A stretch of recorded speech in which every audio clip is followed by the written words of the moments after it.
Hello everyone, I am Jennifer, the Divine Levine, and today what we're going to be doing is making banana bread. And the reason we're making banana bread is because bananas were on sale at Target. I bought a lot of them. This is what happened. These have been in the fridge for a couple of days. I know bananas do not like the fridge, but if I'd left them out, they would have been even blacker. So, yeah, I mean, these guys have seen better days. So I have gloves on, so I can take the bananas apart. So let's do that first. And we're gonna, let's put the banana into the big bowl. Dun, da, da, da. Take off this little piece here. In the bowl. There we go. Just gonna put that off to the side. And then the second banana. So it didn't take me long to scour the internet to find a recipe that has 4 bananas. The first recipe I found had only 2. So I'm like, nope. We're gonna go with the 4 because I actually had 5 bananas, but I put one in the freezer so I can have my typical midday half a banana ice cream, or nice cream as we call it in the vegan community. All right, here we go. Dun, dun, dun. Banana, it's gone in there. Just gonna go throw these away real quick. And as usual, yeah, you can count on me to forget something. I'm gonna peel my gloves off because the only reason I wore them was for those bananas. So get rid of the gloves. And we're gonna get, I guess we're gonna get a fork. No, a pastry blender. We'll get both just in case. Okay, so I have a fork and I have a pastry blender. Let's see if we can just mash with a fork. The pastry blender is kind of a pain in the butt to clean. There we go. I'm just gonna mash these guys in here. Let's get these mashed. All right. So this is the banana portion. Okay, we didn't need that. I'll put that back in the drawer. So, yay. So last night I did my hair. Ta-da! Yeah, it's not that great, unfortunately. I used a couple of different things, but let's face it, it's still in those beginning stages. Let's hope it gets better. Hoping for the hair to get better. But I really need a haircut, and all the salons are closed right now because of COVID-19, but that's a good thing, you know? I mean, no, it's bad for the salon people. I feel bad for them, but hopefully when they open back up again, I can go and get my hair done. Okay, so we have our banana nicely mashed. All right, I like to add the wet ingredients to the wet ingredients, and this is kind of a wet ingredient. But here's the thing. You know me, I don't like to clean stuff if I don't have to. So, and the other thing about this recipe is it's kind of an all-in-one sort of thing. He wasn't like, mix the wet to the dry ingredients. So I'm like, okay. All right, so we're gonna keep it dry. All right, so it says 2 cups of flour. So I scoured my cabinets to see what I had for flour. And I don't do a whole lot of baking because if I make it, I'm gonna eat it. So usually I like to cook or bake with oat flour, but this is all I have left.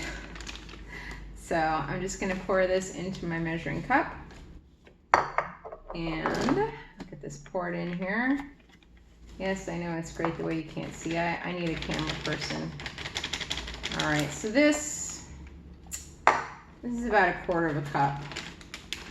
I'm very experienced. I can tell what things are just by looking at them. I'm just amazing in that way. Okay. So I also have millet flour, And I have sorghum flour. And I think the millet flour is a little bit of a lighter flour. So I'm going to try and use millet.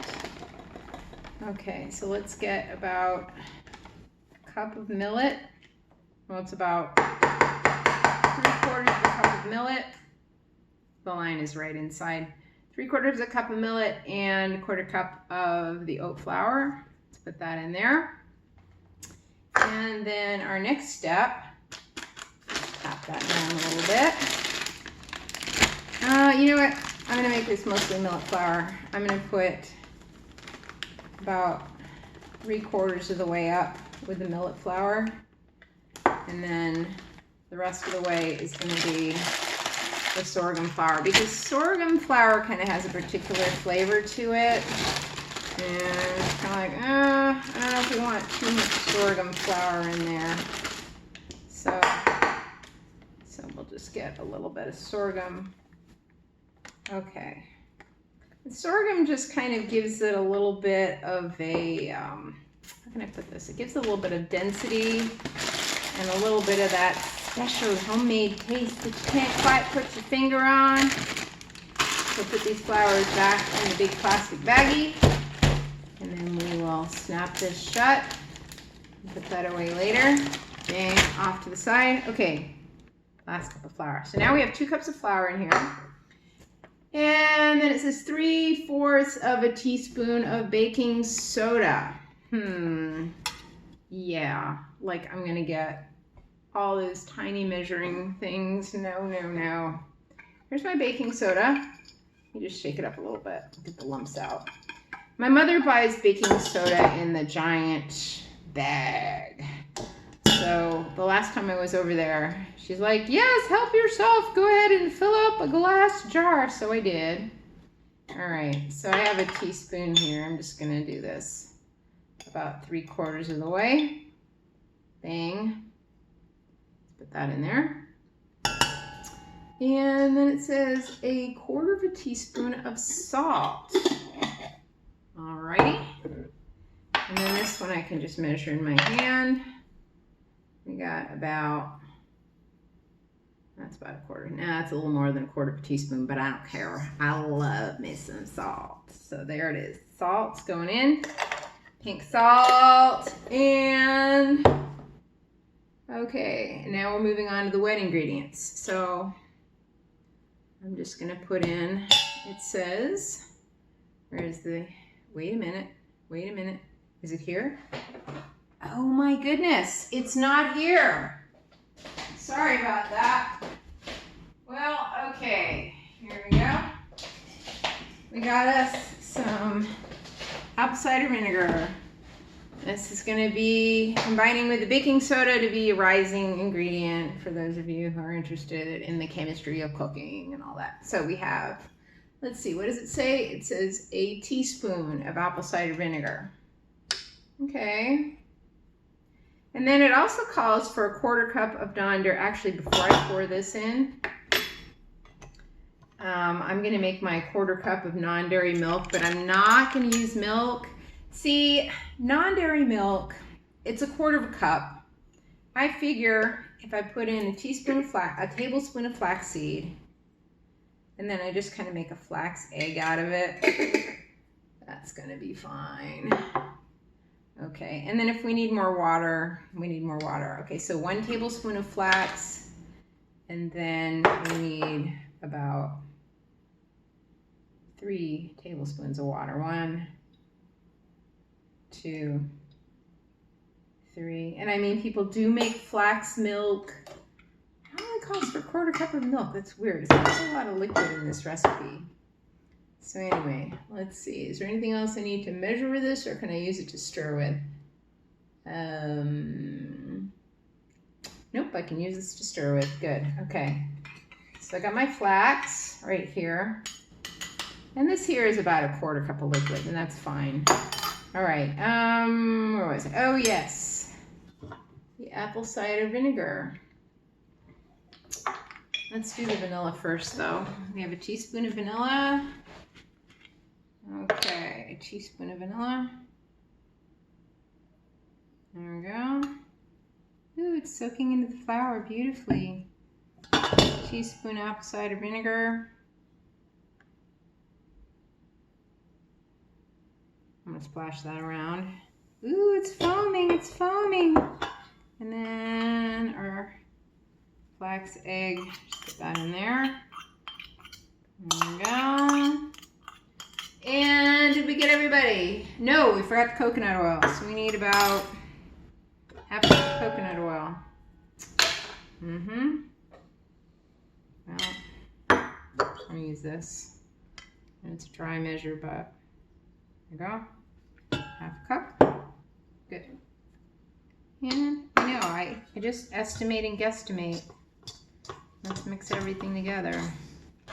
Yeah, this guy, I don't know. I think it's in there. Okay. Something, looks like a label or something fell off. Okay. So we're just gonna mix this together. And, oh, okay. So, I think this recipe also called for sugar, but honestly, these bananas are so sweet. I just don't see putting sugar in this. I just can't see it. But if we need to add some sweetener, we can do that. All right, it's actually smelling very nice. I'm gonna screw on the lid here. Make sure that's out of the way. Okay, so here's our banana bread goo. Okay, well, that was pretty easy. Okay, mostly, oh, you know why I smell the vinegar? Because the cap's still off. Put the cap on. Put the cap back on the vinegar. Okay, so I'm just kind of going through, mashing up any little bits that I see. Okay. All right, now I have the vanilla in there. Yep, that's everybody. Okay, let's give this a taste. Let's do it the chefy way. Okay. I got a big bite of banana in that one.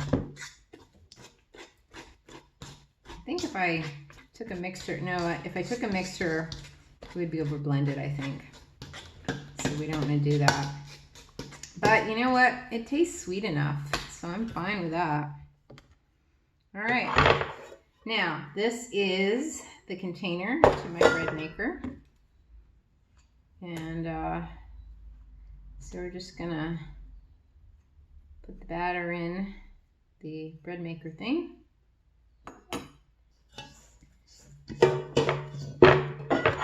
And then I'm going to put it in the bread maker. Now, the interesting thing about the bread maker is it has this thing that you stick down in the bottom, which is for kneading. But we're not going to be kneading, we're just going to be baking. So we don't need that thing to be rotating around and kneading the dough. Oh, don't you just love the view of the bowl? Okay, let's get all this out. Get it into the pan. All right. Get this in the pan. Then we'll wash everything up. We'll be done. Oh yeah, the next thing we have to do is we have to bake this. So just scrape the last of this off in here. Okay, try and get every last bit. Yeah, I don't really need to be licking the bowl, not at this hour. Okay, everything's in. One last little bit. Let me taste this. Oh, that was a piece of pure dough, and that was very sweet. So there is no sugar in this recipe, so that's a good thing. All right, so now we're gonna go over to the bread maker. We're gonna put this in the bread maker. We're gonna turn it on, we're gonna bake it, and when it comes out, I will probably just straight up freeze it because, yeah, I mean, I don't really need to be eating this right now, but it's going to be good to have in the freezer for later. Alrighty, well, that's banana bread. Thanks for watching.